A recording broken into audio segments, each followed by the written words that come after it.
السلام علیکم ورحمۃ اللہ وبرکاتہ۔ کیسے ہیں آپ؟ سب خیریت سے ہیں؟ امید کرتا ہوں کہ آپ سب خیریت سے ہوں گے اور ٹھیک ٹھاک ہوں گے۔ تو آج کے لیسن میں ہم انشاءاللہ عربی گرامر کے بارے میں پڑھیں گے اور عربی گرامر کے بارے میں جانیں گے۔ تو عربی گرامر میں سب سے پہلی چیز جو آتی ہے وہ ناؤن آتا ہے اور اس کی ٹائپس آتی ہیں، اسم اور اس کی اقسام آتی ہیں۔ تو اسم کی پہلی تقسیم 3 طرح سے اسم کی تقسیم ہوتی ہے۔ اس لیسن میں ہم انشاءاللہ اسم کی پہلی تقسیم کے بارے میں پڑھیں گے۔ تو اسم کی پہلی تقسیم کے اندر 2 چیزیں آتی ہیں جو اسم کی پہلی تقسیم میں فرسٹ جو اس کی کیٹیگرائزیشن ہے اسم کی ناؤن کی، تو اس کے اندر 2 اس کی اقسام آتی ہیں۔ پہلی قسم کو ہم کہتے ہیں المعرفہ اور دوسری قسم کو ہم کہتے ہیں النکرہ۔ معرفہ کہتے ہیں پراپر ناؤن کو اور نکرہ کہتے ہیں کامن ناؤن کو۔ تو پراپر اور کامن ناؤن انگلش میں بھی یوز ہوتا ہے۔ پراپر کہتے ہیں اسپیسیفائیڈ ناؤن کو جو اسپیسیفائیڈ ہو، مخصوص ہو، خاص کیا گیا ہو اور معروف ہو، اس کے بارے میں جانا جاتا ہو۔ خاص ایک جب آپ وہ ناؤن کے بارے میں بتائیں تو ذہن میں خاص چیز کا تصور آپ کے ذہن میں آ جائے۔ اس کے مقابلے میں نکرہ کامن ناؤن کو کہا جاتا ہے اور ایک عام ناؤن کو کہا جاتا ہے، یعنی اس کے اندر جب اس ناؤن کو بولا جائے گا تو اس کے اسپیسیفائڈ ہونے کے لیے یا اس کے خاص ہونے کے لیے ظاہر ہے کسی وضاحت کی ضرورت پڑے گی یا پھر کوئی کانٹیکسٹ چل رہا ہوگا اس کے اندر وہ آئے گا۔ تو نکرہ کہتے ہیں کامن ناؤن کو، ایک عام اسم کو کہا جاتا ہے۔ تو اس کی ڈیفینیشن سے مزید یہ چیز واضح ہو جائے گی۔ تو معرفہ وہ اسم ہے جو کسی خاص یا معین چیز پر دلالت کرے۔ خاص یا معین چیز سے کیا مراد ہے؟ خاص یا معین چیز سے مراد ہے اسپیسیفائڈ چیز ہے، معین چیز ہے، آپ کے سامنے کوئی چیز پڑی ہوئی ہے، خاص چیز ہو گئی، مخصوص ہو گئی اور اسپیسیفائڈ اسے کر دیا گیا، تو وہ کہلاتی ہے المعرفہ۔ جیسے الکتاب، الکتاب اب خاص ہے، کتاب آپ کے سامنے کوئی پڑی ہوئی ہے، کتاب کوئی سامنے موجود ہے، کوئی بات چیت ہو رہی ہے، تو الکتاب جب بولا جائے گا تو اس سے مراد کوئی خاص کتاب ہوگی۔ اچھا، یہاں پر ایک اور چیز میں یہ بتا دوں کہ جو معرفہ یعنی پراپر ناؤن ہے تو اس کے شروع میں الف لام بھی آتا ہے اور الف لام اس کے شروع میں لازمی آیا کرتا ہے اور یہ اس کی علامت ہوتی ہے معرفہ ہونے کی۔ اسی طرح الفرس، الفرس کہتے ہیں گھوڑے کو۔ الفرس جب کہا جائے گا الف لام کے ساتھ تو اس سے مراد کوئی خاص گھوڑا ہوگا جس کے بارے میں بات چیت چل رہی ہوگی، یا وہ گھوڑا سامنے موجود ہوگا یا کسی خاص نسل کا گھوڑا ہوگا۔ اسی طرح کراچی مخصوص شہر کا نام ہے، مخصوص جگہ کا نام ہے۔ اب جب آپ کراچی کہتے ہیں یا کراچی کہتے ہیں، عربی زبان میں کراچی کو کراچی کہا جاتا ہے، تو جب کوئی کراچی کہتا ہے تو کراچی سے مراد ایک مخصوص شہر ہوتا ہے۔ اس سے مراد یہ نہیں ہوتا کہ کسی بھی شہر کو کراچی کہا جائے گا، بلکہ ایک مخصوص شہر کو، ایک خاص شہر کو کراچی کہا جاتا ہے۔ اسی طرح خالدن ہے، خالدن مخصوص شخص کا نام ہے۔ اب خالد ہر بندے کا نام نہیں ہوتا بلکہ اسپیسیفائڈ ایک پرسن ہے جس کے بارے میں آپ بات چیت کر رہے ہیں، جس کا تصور آپ کے ذہن میں بھی ہے اور جو بات سننے والا ہے اس کے ذہن میں بھی ہے، تو وہ شخص مخصوص ہو گیا۔ تو خالد ایک مخصوص شخص کا نام ہے اور ایک مخصوص بندہ ہے، اس کا نام خالد ہے۔ اس کے مقابلے میں اس میں نکرہ وہ اسم ہے جو عام شخص، جگہ یا چیز کے لیے بولا جائے اور کسی معین اور مخصوص چیز پر دلالت نہ کرے۔ یعنی عام شخص ہے، کامن پرسن ہے، کامن پلیس ہے یا کامن تھنگ ہے، اس کے لیے بولا جائے، عام چیز کے لیے بولا جائے، عام شخص کے لیے بولا جائے یا عام جگہ کے لیے بولا جائے اور کسی معین اور مخصوص چیز پر دلالت نہ کرے۔ معین اور مخصوص چیز سے کیا مراد ہے جو ہم پڑھ چکے ہیں پیچھے، اور اس کی علامت یہ ہوگی کہ اس کے شروع میں آپ کو ال نہیں نظر آئے گا اور اس کے آخر میں تنوین ہوگی۔ تنوین 2 زبر 2 زیر 2 پیش کا نام ہے، تو اس کے شروع میں ایک تو ال نہیں ہوگا، دوسرا اس کے آخر میں آپ کو تنوین ضرور نظر آئے گی۔ جیسے رجلن، رجلن سے مراد ہے کوئی مرد۔ رجلن اصل میں عربی زبان میں کہتے ہیں مرد کو، تو رجلن کیا ہو جائے گا؟ کوئی مرد۔ اب ہر مرد کو رجلن نہیں کہا جاتا بلکہ ایک عام اگر جنس مراد ہو یا پھر عام کوئی بندے کے بارے میں بات ہو رہی ہے تو اس کے لیے رجلن استعمال ہوگا۔ البتہ کوئی خاص بندہ آپ کے سامنے موجود ہے تو اس کے لیے الرجل استعمال ہوگا، تو نکرہ یہ ہو جائے گا رجلن۔ اسی طرح کوئی گھوڑا ہے، عام گھوڑے کے بارے میں بات چیت ہو رہی ہے تو اس کے لیے استعمال ہوتا ہے فرسن۔ فرسن سے کیا مراد ہے کہ عام گھوڑا، کوئی بھی گھوڑا ہے، عام گھوڑا ہے، اس کے بارے میں فرسن یوز ہوتا ہے بطور نکرہ کے، بطور کامن ناؤن کے۔ اسی طرح ایک اور مثال ہے بلدن۔ بلدن سے مراد ہے کوئی شہر۔ اب بلدن آپ یہ دیکھیں کہ بلدن سے مراد یہ نہیں ہے کہ کوئی کسی مخصوص شہر کو کہا جاتا ہے، جیسے کراچی ایک مخصوص شہر کا نام ہے، لیکن بلدن کا مطلب ہے سٹی۔ کسی بھی سٹی کو بلدن کہا جاتا ہے اور بطور ایک نکیرہ کے بطور کامن ناؤن کے بلدن استعمال کیا جاتا ہے. اسی طرح نیکسٹ ایگزامپل ہے طالبن، اور اسی طرح کتابن، کتابن کا مطلب ہے ایک کتاب. اسی طرح نیکسٹ ایگزامپل آپ دیکھیے مدرستن، ایک مدرسہ. اب اگر یہ المدرسۃ ہو جائے گا تو اس سے مراد ایک خاص اسپیسیفائڈ مدرسہ ہو جائے گا، ایک اسپیسیفائڈ اسکول ہو جائے گا جس کے بارے میں بات چیت ہو رہی ہوگی. لیکن مدرستن جب بات چیت میں استعمال ہوتا ہے تو عام گفتگو میں جب مدرسوں کے بارے میں بات چیت ہو رہی ہے، اسکولوں کے بارے میں بات چیت ہو رہی ہو تو مدرستن یوز ہوا کرتا ہے. اچھا، یہاں پر ایک نوٹ دیکھیے آپ، نوٹ میں کیا لکھا ہوا ہے. نکیرہ کا ترجمہ عام طور پر لفظ کوئی ایک، چند یا اور کچھ سے کیا جاتا ہے. ٹھیک ہے، تو اس کا جب ترجمہ کریں گے یا تو کوئی لگائیں گے نکیرہ میں کامن ناؤن میں، ایک لگا دیں گے، چند لگا دیں گے یا کچھ لگا دیں گے. ٹھیک ہے، جیسے رجلن ہے، رجلن کا مطلب کیا ہے؟ کوئی مرد یا ایک مرد. ایک مرد بھی آپ اس کا ترجمہ کر سکتے ہیں، کوئی مرد بھی کر سکتے ہیں.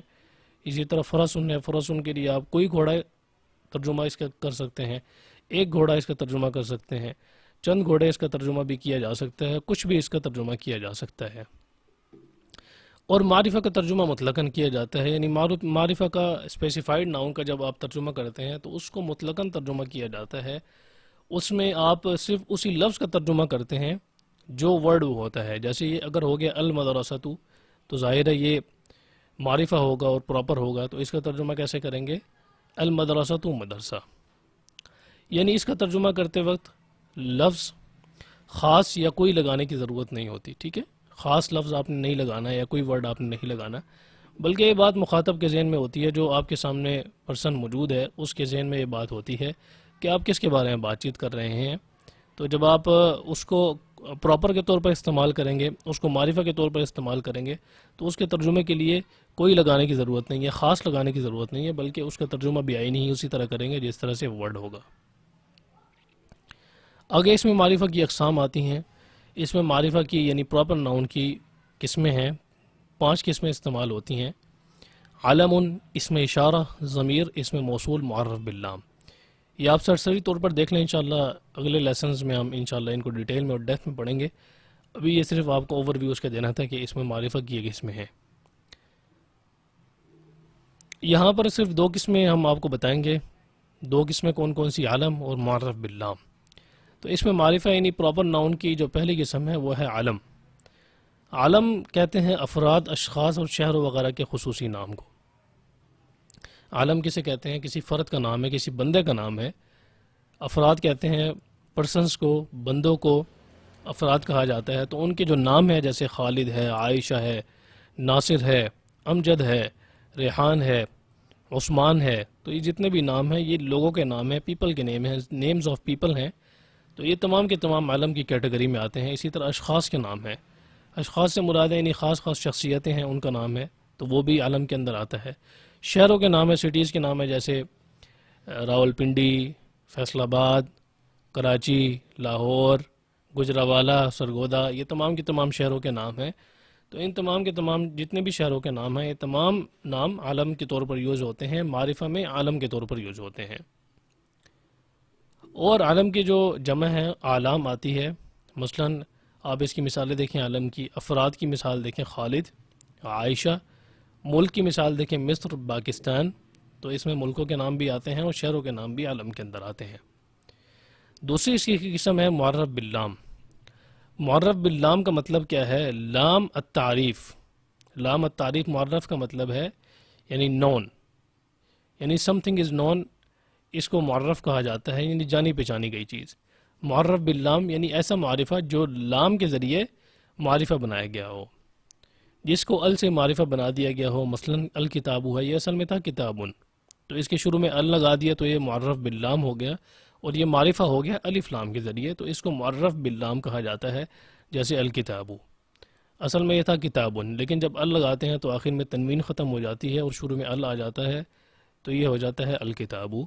اسی طرح الرسول، یہ اصل میں تھا رسولن، لیکن اس کے شروع میں جب ال لگایا تو یہ الرسول ہو گیا اور آخر سے تنوین بھی اس کے ختم ہو گئی. اسی طرح الولد، یہ ولدن تھا تو الف لام شروع میں لگایا تو یہ الولد ہو گیا اور آخر سے تنوین اس کی ہٹ گئی، اور یہ معرف باللام ہو گیا، معرفہ ہو گیا معرف باللام کے ذریعے. اسی طرح البیتو ہے، البیتو اصل میں تھا بیتن، اس کے شروع میں ال لگایا تو یہ معرفہ بھی ہو گیا اور معرف باللام بھی ہو گیا، اور آخر میں اس کی تنوین بھی ختم ہو گئی، ایک سنگل پیش رہ گئی۔ ال کو حرف تعریف بھی کہا جاتا ہے، ال کو کیا کہا جاتا ہے؟ حرف تعریف بھی کہا جاتا ہے، یعنی معرفہ بنانے والا۔ کسی بھی نکرہ اسم کو معرفہ بنانے کے لیے اس پر ال داخل کر دیا جاتا ہے، یعنی کوئی بھی ورڈ ہے، جیسے کتاب ہے، قلم ہے، اس طرح کے جتنے بھی ناؤن ہیں، تو ان کو جب آپ ال لگاتے ہیں ان پر تو وہ معرفہ بن جاتے ہیں، اور وہ معرفہ کا کام دیتے ہیں، وہ نکرہ ختم ہو جاتے ہیں، معرفہ بن جاتے ہیں، اسپیسیفائڈ ہو جاتے ہیں۔ تو ال کو حرف تعریف اس لیے کہا جاتا ہے، یعنی ال ایسا ورڈ ہے، ایسا حرف ہے جو اسپیسیفائڈ کر دیتا ہے، خاص کر دیتا ہے کسی بھی ناؤن کو، نکرہ اسے اٹھا کر معرفہ کی کیٹیگری میں لے جاتا ہے۔ ال کے داخل ہوتے ہی اسم میں دو قسم کی تبدیلیاں واقع ہوتی ہیں، یہ چیز بھی آپ نے یاد رکھنی ہے کہ جب کسی بھی اسم پر ال داخل ہوتا ہے تو اس کے اسم میں دو قسم کی تبدیلیاں واقع ہوتی ہیں۔ معنی کے اعتبار سے ایک قسم کی تبدیلی ہوتی ہے، اور دوسری قسم کی تبدیلی اس کے لفظ کے اعتبار سے ہوتی ہے، جو فزیکلی آپ کو سامنے اس کے نظر آتی ہے، اور دوسری جو ہے وہ میننگز کے اعتبار سے ہوتی ہے۔ معنی کے اعتبار سے جو تبدیلی ہوتی ہے وہ یہ ہوتی ہے کہ وہ عام نہیں رہتا، بلکہ کسی معین چیز پر دلالت کرتا ہے، ٹھیک ہے؟ پہلے وہ عام تھا، لیکن جب ال آپ نے لگایا تو وہ خاص ہو گیا اور کسی معین چیز پر دلالت کرنے لگا۔ دوسری یہ ہے کہ اس کی تنوین ہٹ جاتی ہے اور ایک حرکت باقی رہ جاتی ہے، ٹھیک ہے؟ جو فزیکلی اس کی چینجز آپ کو نظر آتے ہیں۔ میننگز کے اعتبار سے تو یہ ہے کہ وہ خاص ہو جائے گا، اس کا معنی خاص ہو جائے گا، اسپیسیفائڈ ہو جائے گا۔ جب آپ اس کا ترجمہ کریں گے تو اس کا اسپیسیفائڈ اس کو مد نظر رکھتے ہوئے اس کا ترجمہ کیا جائے گا۔ دوسری چیز کیا ہے کہ اس کی تنوین ہٹ جاتی ہے، یعنی جو فزیکلی اس کے چینجز ہوں گے جو سامنے آپ کو نظر آئیں گے، اس کے آخر میں تنوین ہوتی ہے، وہ ہٹ جاتی ہے اور ایک حرکت باقی رہ جاتی ہے۔ یعنی جب ڈبل حرکت ہوتی ہے تو جب ال لگتا ہے تو اس کی ڈبل حرکت ختم ہو کے آخر میں سنگل حرکت رہ جاتی ہے، جیسے رجلن ہے، رجلن کے آخر میں دیکھیں دو پیش آ رہی ہیں، تو جب اس کے اوپر ہم ال لگائیں گے تو چینجز کیا ہو جائیں گے اس میں کہ اس کے آخر سے دو پیش ختم ہو جائیں گی اور ایک پیش رہ جائے گی۔ اسی طرح رجلن ہے، رجلن کے آخر میں دیکھیں دو زبر آ رہی ہیں، تو اس کے اوپر جب ہم ال لگائیں گے تو یہ کیا ہو جائے گا؟ الرجل ہے، آخر میں اس کے یہ دیکھیں کہ سنگل زبر رہ جائے گی اور یہ الرجل ہو جائے گا۔ اسی طرح رجلن ہے، دو زیر ہیں آخر میں، رجلن کے لام کے نیچے دو زیر آ رہی ہیں، اس کے شروع میں جب ال لگائیں گے تو یہ کیا ہو جائے گا؟ الرجلی، آخر سے ڈبل زیر اس کے ختم ہو جائے گی اور ایک زیر اس کی رہ جائے گی، رجلن ہے یہ الرجلی ہو جائے گا۔ اسی طرح ولدن ہے یہ الولد ہو جائے گا، ولدن ہے یہ الولد ہو جائے گا، ولدن ہے یہ الولدی ہو جائے گا، ٹھیک ہے؟ تو ان چیزوں کو آپ نے یاد رکھنا ہے اور ان چیزوں کو آپ نے ان کو ریوائز کیجیے گا، یہ لیسن آپ اچھی طرح یاد کیجیے گا، ان کو ریوائز کیجیے گا۔ کوئی چیز اگر نہ آپ کو سمجھ میں آئے تو آپ ہمیں کمنٹ سیکشن میں پوچھ سکتے ہیں، ہمارے واٹس ایپ نمبر پہ رابطہ کر سکتے ہیں۔ انشاءاللہ نیکسٹ ویڈیو میں ہم اسی سبق کو آگے لے کے چلیں گے، آگے ایک نئی چیز آ رہی ہے، وہ انشاءاللہ ہم نیکسٹ ویڈیو میں پڑھیں گے۔ تب تک کے لیے انشاءاللہ نیکسٹ ویڈیو میں ملتے ہیں۔ السلام علیکم ورحمۃ اللہ وبرکاتہ۔